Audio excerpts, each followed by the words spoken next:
Ayo berinvestasi akhirat, bangun rumahmu di surganya. Sempurnakanlah ibadah Anda dengan beramal jariah yang pahalanya tidak terputus hingga akhir kiamat.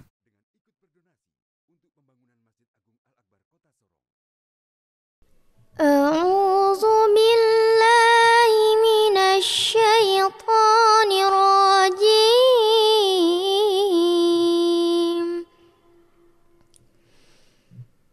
Bismillahirrahmanirrahim.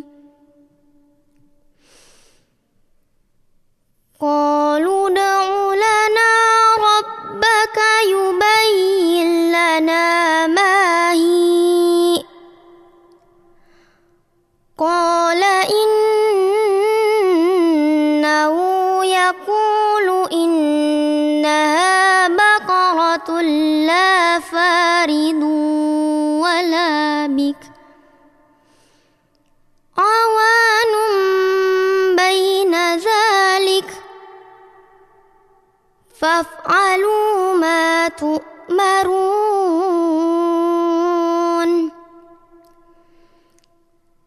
Qalu ud'u lana rabbaka yubayyin lana ma launuha. Qala innahu yaqulu innaha baqaratun safra. Innaha baqaratun safra'u faqi'un launuha tasurrun nazirin. Qalu ud'u lana rabbaka yubayyin lana ma hi. Yubayyin lana ma hiya innal baqarata syabaha alaina wa inna insya'allahu lamuhtadun. Qala innahu yaqulu innaha baqaratun la dhalulu tuthirul arda wa la taskil harth musallamatun la syiyata fiha. Qalu al-ana ji'ta bil haqqi fadhabahuha wa ma kadu yaf'alun. Sadaqallahul azim.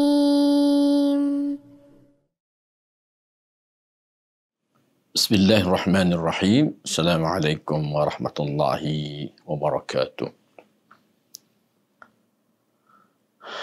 Alhamdulillahi wa kafa.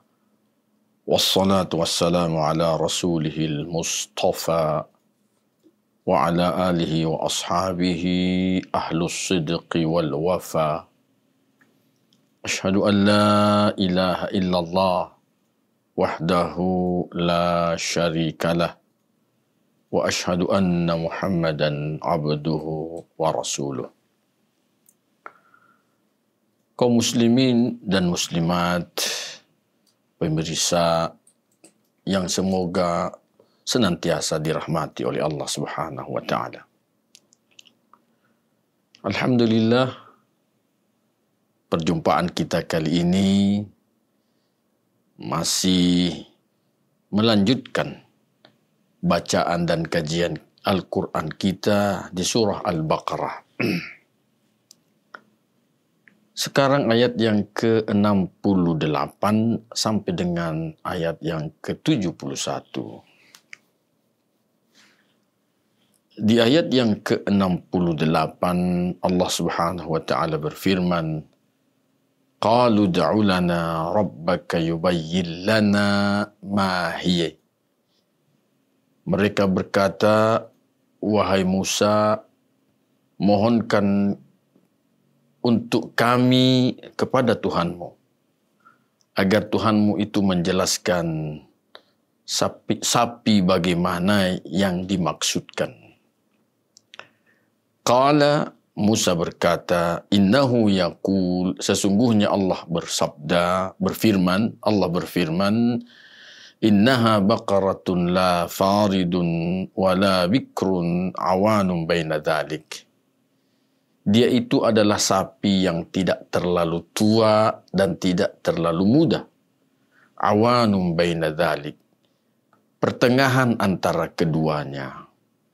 Faf'alu ma tu'marun, maka lakukanlah oleh kalian apa yang Allah perintahkan kepada kalian. Qalu da'u lana rabbaka yubayyin lana ma launuha. Mereka berkata, wahai Musa, mohonkan kepada Tuhanmu untuk kami, agar dia menjelaskan untuk kami apa warna dari sapi itu. Qala, Musa berkata, innahu yaqul, sesungguhnya Allah berfirman, innaha baqaratun safra'u faqi'un launuha. Sesungguhnya dia itu adalah sapi yang kuning mengkilap warnanya. Tasurrun nadhirin, menggembirakan orang-orang yang melihatnya.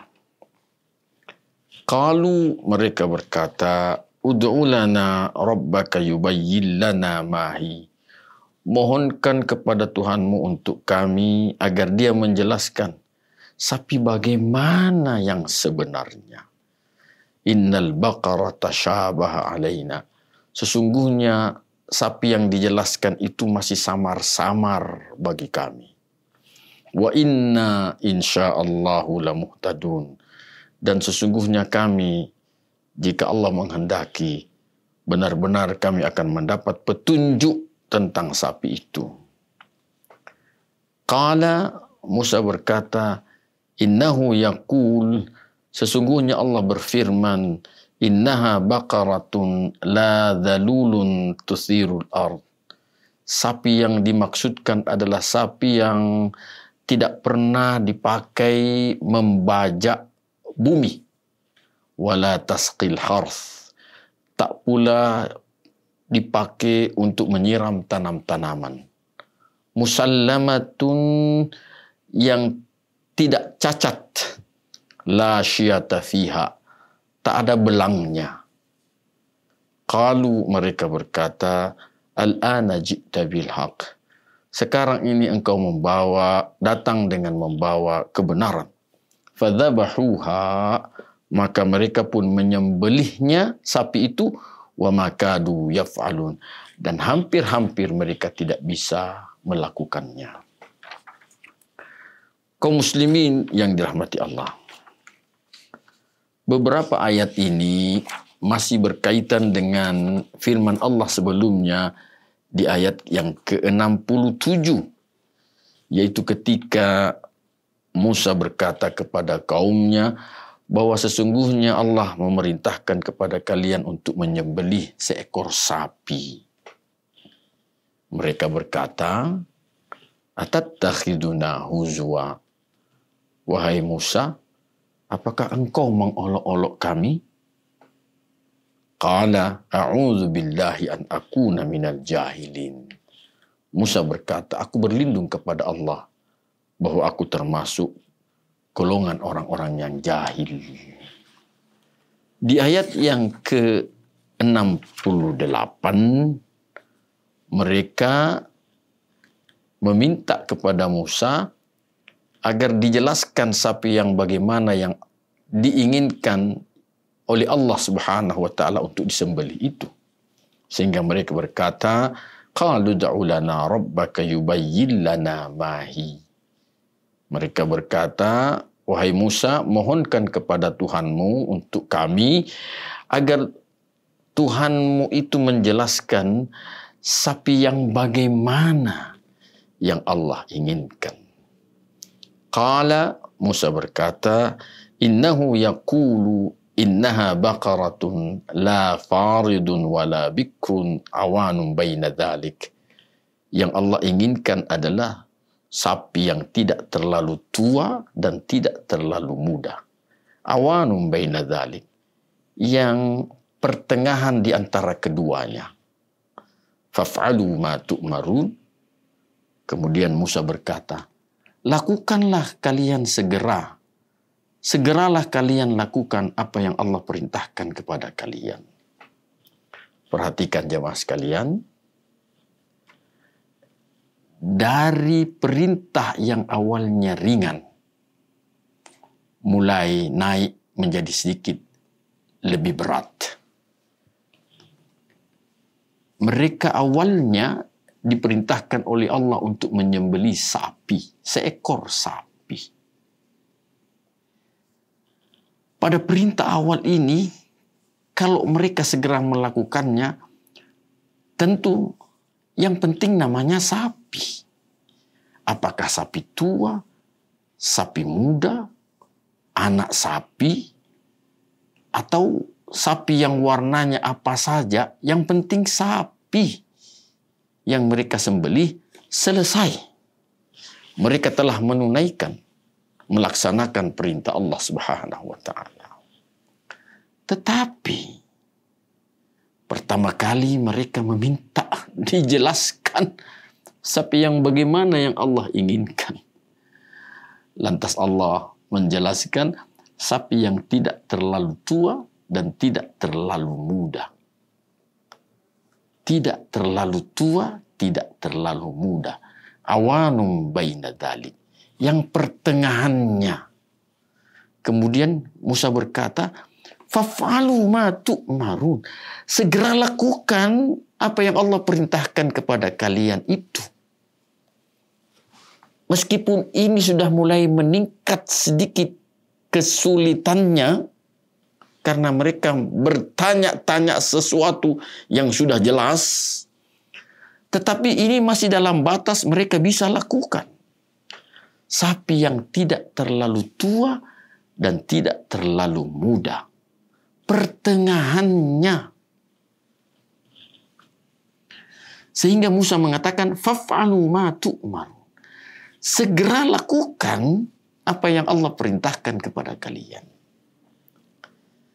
Tapi dasar Bani Israel, Yahudi, di ayat setelahnya itu yang ke-69, mereka kembali meminta kepada Nabi Musa agar Nabi Musa minta kepada Allah supaya Allah menjelaskan sapi yang bagaimana warnanya.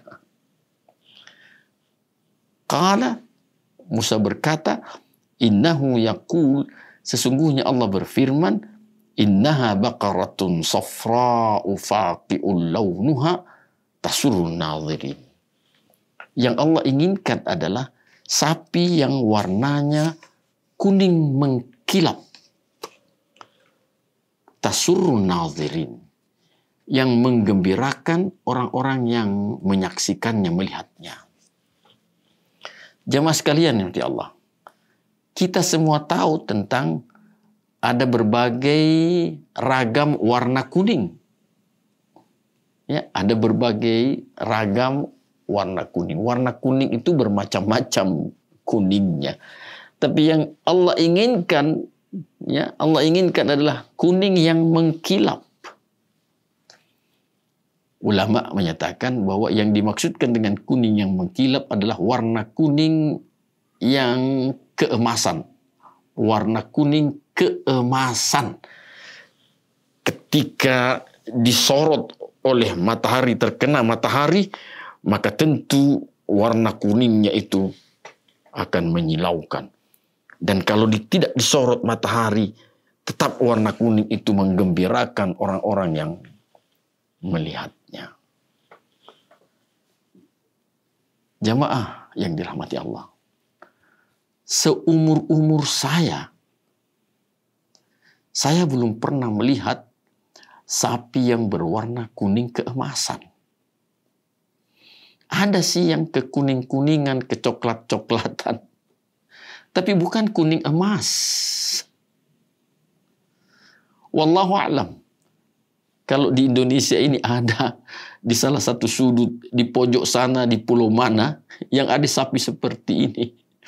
Tapi dari beberapa daerah yang pernah saya kunjungi, belum pernah, seumur-umur ini belum pernah saya melihat sapi yang berwarna kuning emas.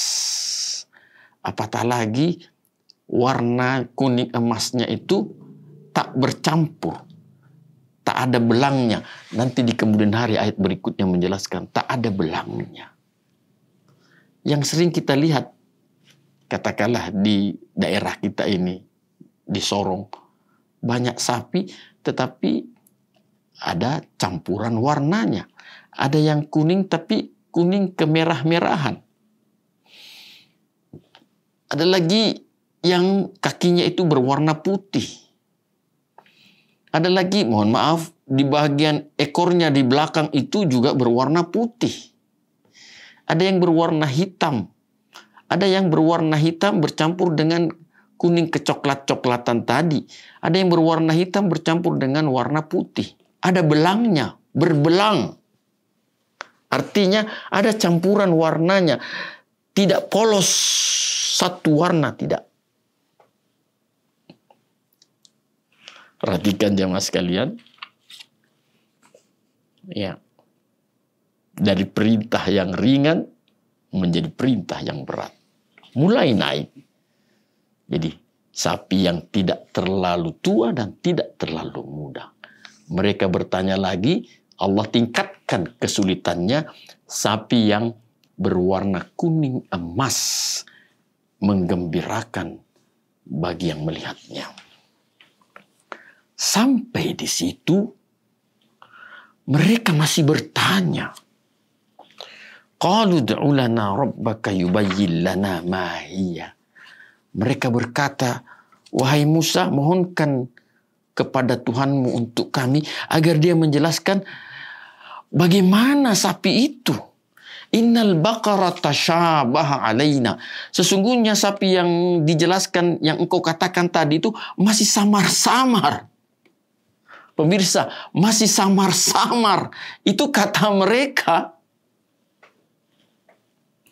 Wa inna insya'allahu lamuhtadun. Dan mereka memakai logika seolah-olah mereka orang-orang yang mau bersungguh-sungguh untuk itu melaksanakan perintah Allah. Mereka mengatakan, wa inna insya'allahu lamuhtadun. Kami ini insyaallah benar-benar akan mendapat petunjuk.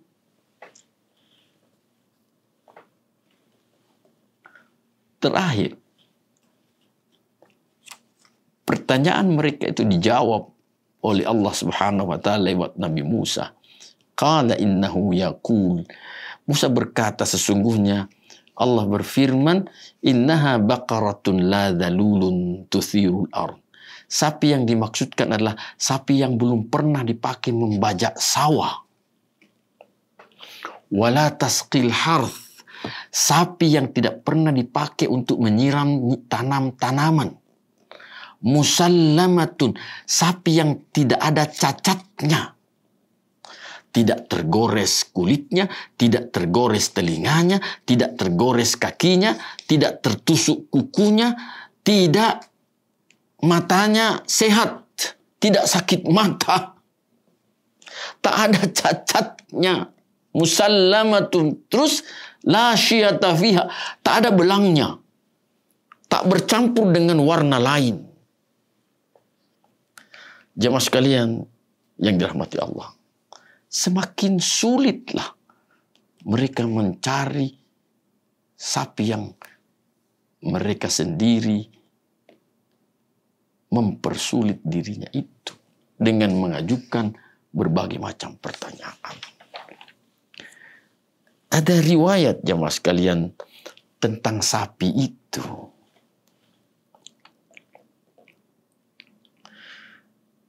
Diceritakan bahwa anna rajulan min bani Israel wulida lahu ibnun. Ada seorang laki-laki dari Bani Israel yang mempunyai seorang anak laki-laki. Jadi seorang ayah, seorang laki-laki punya anak seorang anak laki-laki. Wa kanat lahu ijlatun, dan sang ayah ini punya seekor anak sapi. Fa arsalaha fi ghaidah. Lalu anak sapi ini dikirim di semak-semak hutan, semak belukar. Biasa. Sama dengan kita juga di Sorong ini, alhamdulillah, kalau kita mau katakanlah ke Petrogas, maka selama dalam perjalanan itu akan ada satu tempat di mana kita menemukan ada kumpulan sapi-sapi liar, tetapi punya tuan. Dikatakan sapi liar karena tidak dipelihara sebagaimana yang lazimnya. Sapi itu memang diberi tanda, ada kalungan tali, tetapi sapi itu dilepas begitu saja masuk ke dalam hutan. Nanti pada waktu-waktu tertentu dia keluar dari dalam hutan dan memamerkan dirinya di pinggir jalan sambil makan. Ya, sambil makan. Jadi sapi itu beranak pinak. Ya, jadi biasa. Agar tidak merepotkan sang yang punya sapi, sementara lahan yang banyak rumput-rumputnya, maka sapinya dilepas di semak belukar. Waqala, kemudian sang ayah ini berkata, ketika dia melepas anak sapinya di semak belukar itu, dia berkata, Allahumma inni astaudi'uka hadhil ijlata lihadas sabi. Ya Allah, aku titipkan anak sapi ini untuk anak bayi lelakiku nanti. Wa mata ar-rajul. Kemudian lelaki itu pun juga meninggal. Falamma kabura as-sabi, maka tatkala sang bayi lelaki ini sudah menjadi besar, qalat lahu ummuhu, ibunya berkata kepadanya, wa kana barram biha, dan si anak lelaki ini sangat berbakti dengan ibunya. Selalu dia berbuat baik kepada ibunya. Ibunya berkata, Inna abaka istauda'allaha ijlatan laka. Sesungguhnya bapakmu dulu telah menitipkan kepada Allah seekor anak sapi untuk kamu. Fadhhab fakhudha. Maka pergilah, ambil anak sapi itu. Fadhahaba. Lalu anak kecil ini pun juga yang sudah mulai besar, dia pun pergi masuk ke belukar. Falamma ra'athul baqarah, maka tatkala sapi itu melihat si anak itu, ja'at ilaih, sapi itu pun juga datang kepadanya. Hatta akhadha biqarnaiha, sampai-sampai anak ini mampu dan bisa memegang kedua tanduk dari sapi itu. Padahal wakanat mutawahhishah, sapi itu sebenarnya sapi yang liar. Karena hanya dilepas di dalam semak belukar. Tentu dia liar. Tapi dengan izin Allah, ketika sapi ini melihat sang anak lelaki itu, dia menjadi jinak. Saking jinaknya, anak lelaki ini bisa memegang kedua tanduknya. Faja'ala yaquduha nahwa ummih. Maka anak kecil ini pun juga menuntun sapinya menemui ibunya. Falaqiyahu Banu Israel. Tiba-tiba Bani Israel yang sudah diperintah oleh Allah ini untuk menyembelih anak sapi, dan karena mereka banyak bertanya sehingga menjadi sulit mendapatkan sapi itu, mereka telah berkeliling di seluruh kebanyakan daerah mencari sapi yang mereka sendiri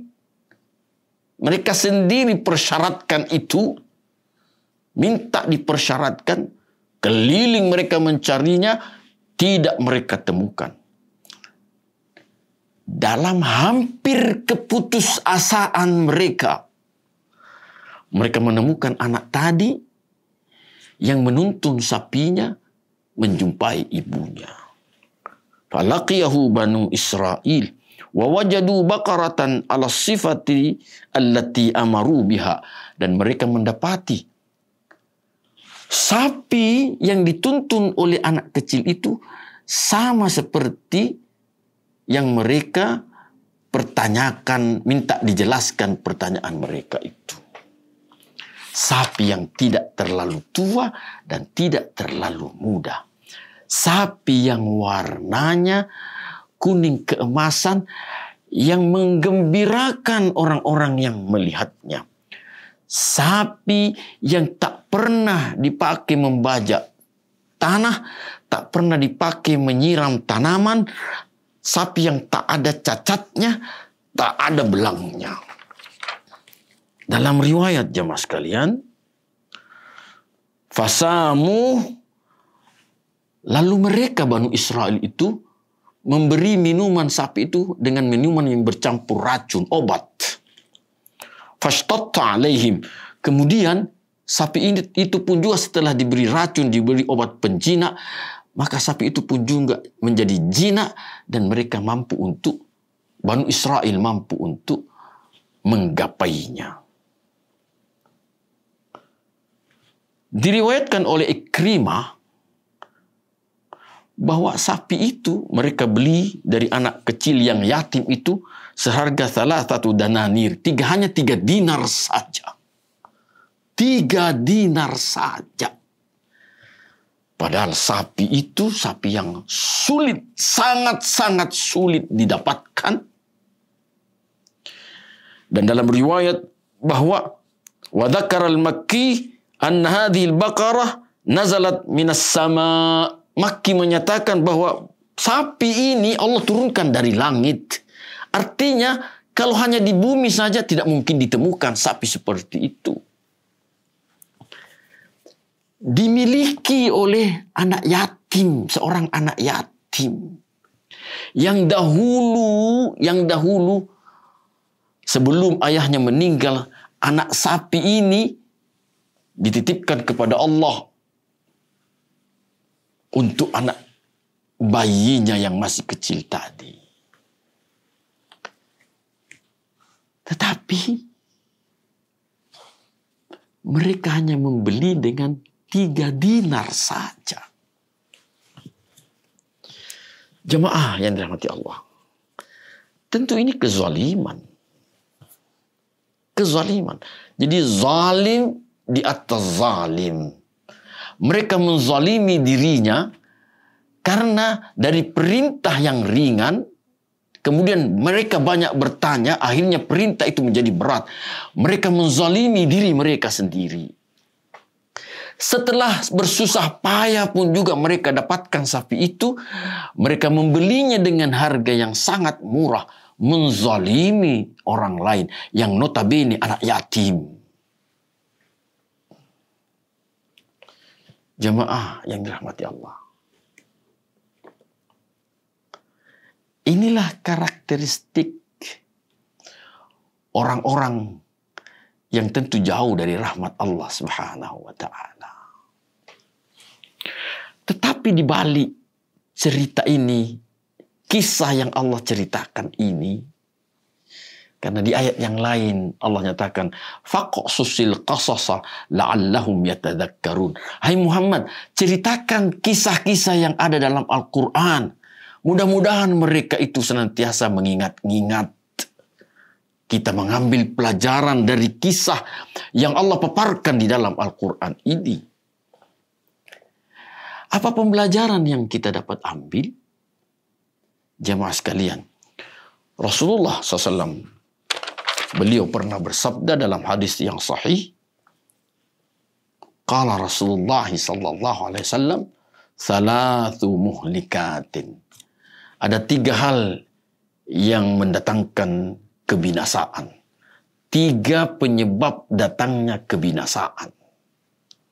Yang pertama, qila wa qala. Banyak bicara. Padahal Rasulullah di lain hadis menyatakan, siapa yang mengaku beriman kepada Allah dan hari akhirat, Falyakul khairan. Hendaknya dia banyak mengatakan sesuatu yang baik.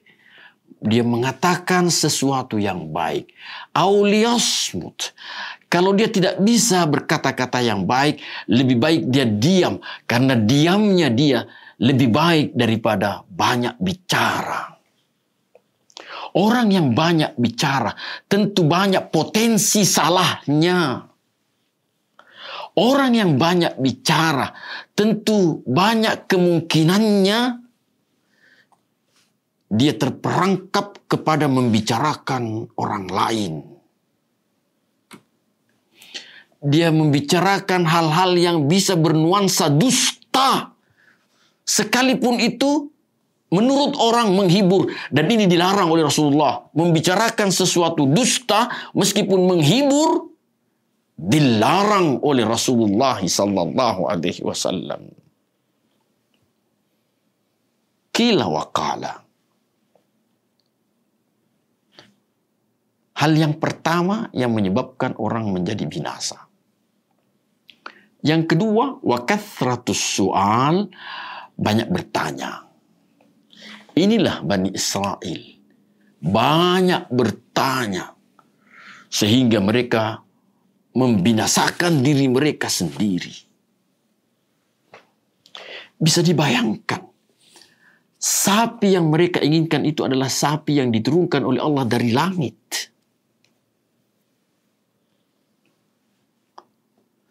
Kalau sekiranya tidak, maka tentu tak akan mereka menemukan sapi yang mereka sendiri pertanyakan itu.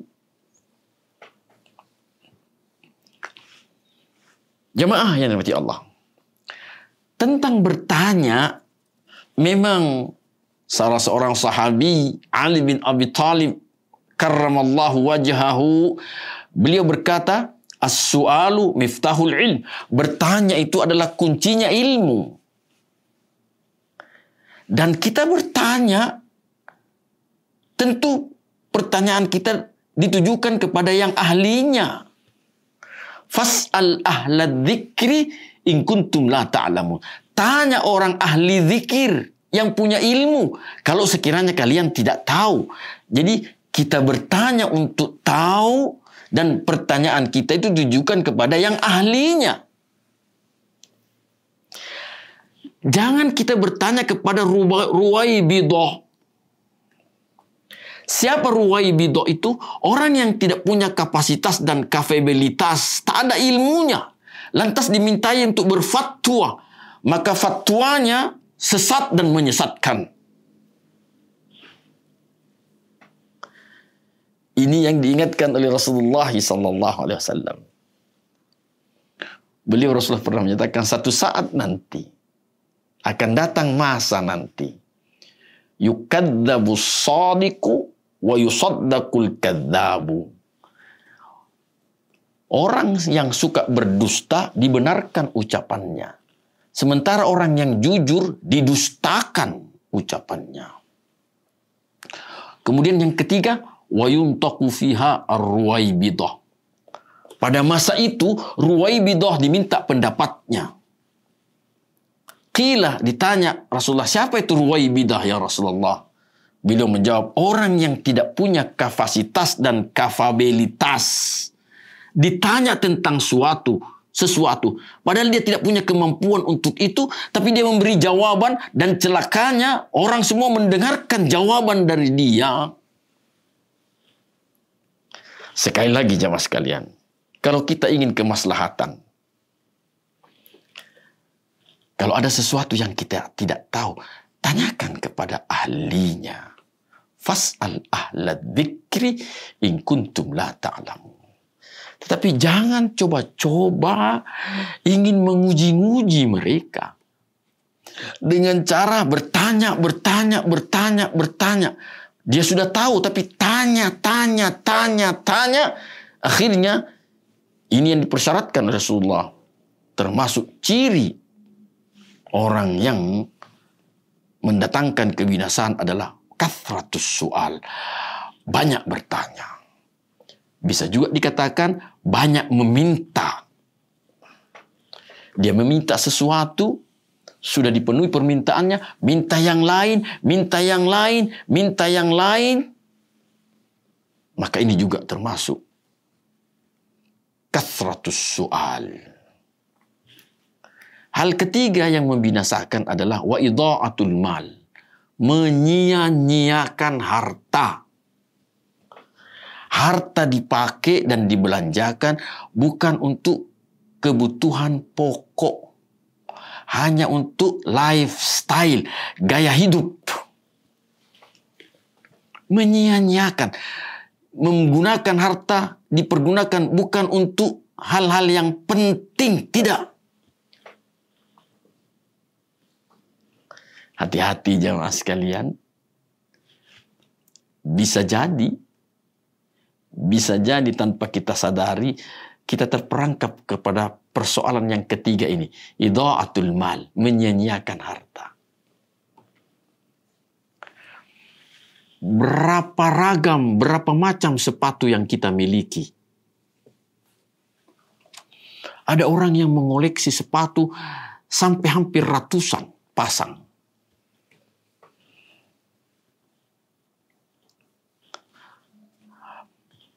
Mohon maaf, berkembang. Berapa banyak HP yang kita miliki?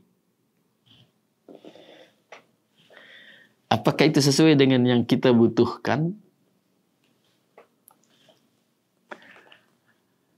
Meskipun kenyataannya ada orang yang punya banyak barang yang sama, tetapi barang yang sama itu digunakan untuk keperluan hidup. Ada orang yang punya sekian puluh bahkan ratus mobil taksi. Tapi mobil taksi itu digunakan untuk mencari. Bukan untuk mengoleksi. Sementara kita lihat ada orang-orang yang dengan bangganya mengoleksi aneka macam jenis mobil, jenis motor. Ini masuk tentu bagian dari idha'atul mal, menyia-nyiakan harta. Jemaah yang dirahmati Allah. Tentu kita tidak ingin dibinasakan oleh Allah Subhanahu wa taala. Bukan berarti bahwa kita dimusnahkan oleh Allah. Dibinasakan berarti dimusnahkan, tidak. Tetapi bisa jadi keberkahan dalam kehidupan kita hilang. Dan hilangnya keberkahan dalam kehidupan kita tentu ini sebuah kecelakaan. Sebab berkah itu, yang namanya berkah itu mengundang kenikmatan, mendatangkan kenikmatan. Berkah itu mendatangkan kebahagiaan. Kalau kita memiliki banyak barang, tetapi tidak membahagiakan kita, malah menyenangkan, menyusahkan, maka itu artinya keberkahannya hilang. Hilang keberkahannya. Hal yang berkah, ini yang menjadi prioritas pertama dan utama yang diraih dan digapai oleh yang beriman. Saya ingin mengulang. Tak ada gunanya harta banyak tapi tidak berberkah. Tak ada gunanya posisi yang tinggi tapi tidak berberkah. Tak ada gunanya rumah yang sangat mewah tapi tidak berberkah. Menyusahkan. Sekali lagi, yang berkah inilah yang diraih, yang diperjuangkan untuk didapat, direkrut oleh orang-orang yang beriman kepada Allah Subhanahu wa taala. Keberkahan mendatangkan kebahagiaan, keberkahan mendatangkan rahmat, kasih sayang Allah Subhanahu wa taala. Jemaah yang dirahmati Allah.